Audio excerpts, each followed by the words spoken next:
ঈদের আগের রাত পুরো গ্রাম জুড়ে যেন উৎসবের বাতাস।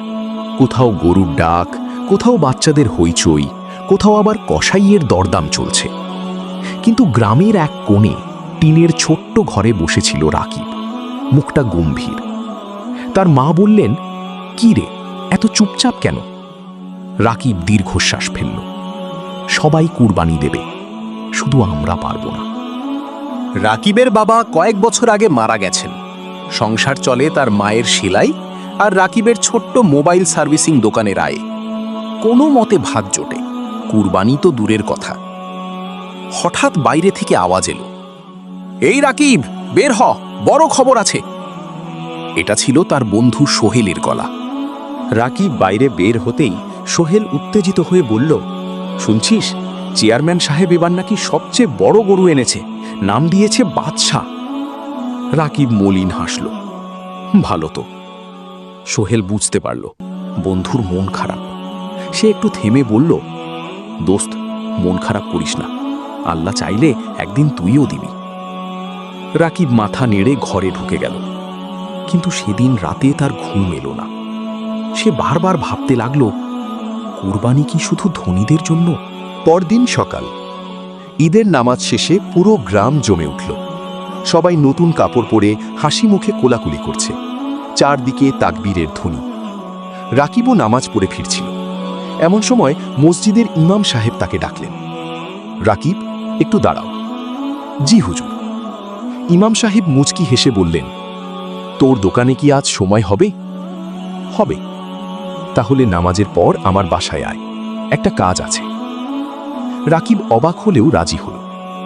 ইমাম সাহেবের বাসায় গিয়ে সে দেখল একটা পুরনো ফ্যান খোলা অবস্থায় পড়ে আছে। ইমাম সাহেব বললেন, "ফ্যানটা ঠিক করতে পারবি?" রাকিব ফ্যান খুলে দেখে বলল, "জি, সামান্য সমস্যা।" মাত্র আধা ঘন্টায় ফ্যান ঠিক হয়ে গেল। ইমাম সাহেব খুব খুশি হলেন। তিনি পকেট থেকে টাকা বের করে দিতে গেলে রাকিব মাথা নেড়ে বলল, "না হুজুর, আজ ঈদের দিন, আপনার কাছ থেকে টাকা নিব না।" ইমাম সাহেব গভীরভাবে তার দিকে তাকালেন। তারপর ধীরে বললেন, "তুই জানিস কুরবানির আসল শিক্ষা কি?" রাকিব চুপ। ত্যাগ। শুধু পশু জবাই না, নিজের লোভ, অহংকার, স্বার্থ, এগুলো আল্লাহর জন্য কুরবানি করা। রাকিব মন দিয়ে শুনছিল। ইমাম সাহেব আবার বললেন, "আজ তুই টাকা না নিয়ে যে ত্যাগ করলি, আল্লাহর কাছে হয়তো সেটাই অনেক বড়।"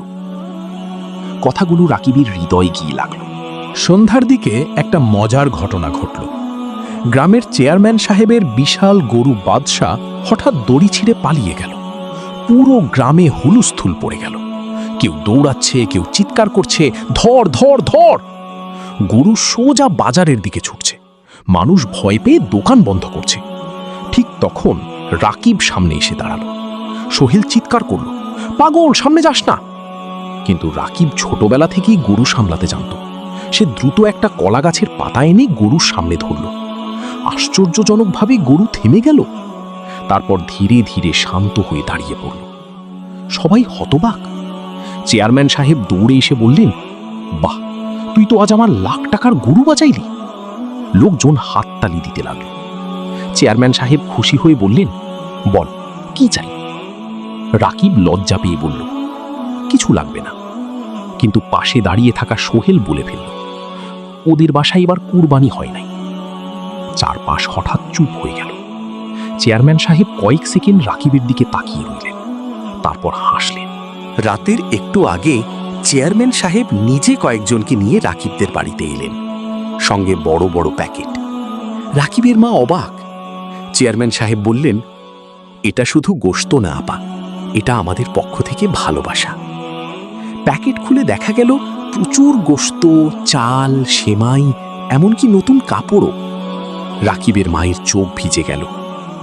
কিন্তু সবচেয়ে অবাক করা ঘটনা তখনও বাকি ছিল। চেয়ারম্যান সাহেব বললেন, "আর একটা কথা, আগামী মাস থেকে বাজারের পাশে যে নতুন ইলেকট্রনিক্স দোকান খুলতেছি, সেখানে রাকিব ম্যানেজার হিসাবে কাজ করবে।" রাকিব হতবাক। "আমি?" "হ্যাঁ, যে ছেলে লোভ না করে মানুষের উপকার করতে পারে, সে দায়িত্বও সামলাতে পারবে।" সেদিন রাতে রাকিব ঘুমাতে পারছিল না। তার সামনে রাখা ছিল কুরবানির গোশতের প্যাকেট, কিন্তু তার মনে বারবার ভেসে উঠছিল ইমাম সাহেবের কথা। কুরবানি শুধু পশুর না, নিজের ভেতরের স্বার্থপরতাকেও জবাই করা। রাকিব আকাশের দিকে তাকিয়ে মুচকি হাসল। হয়তো এবছর সে গরু কুরবানি দিতে পারেনি, কিন্তু আল্লাহ তার হৃদয়ের ত্যাগটা কবুল করেছেন।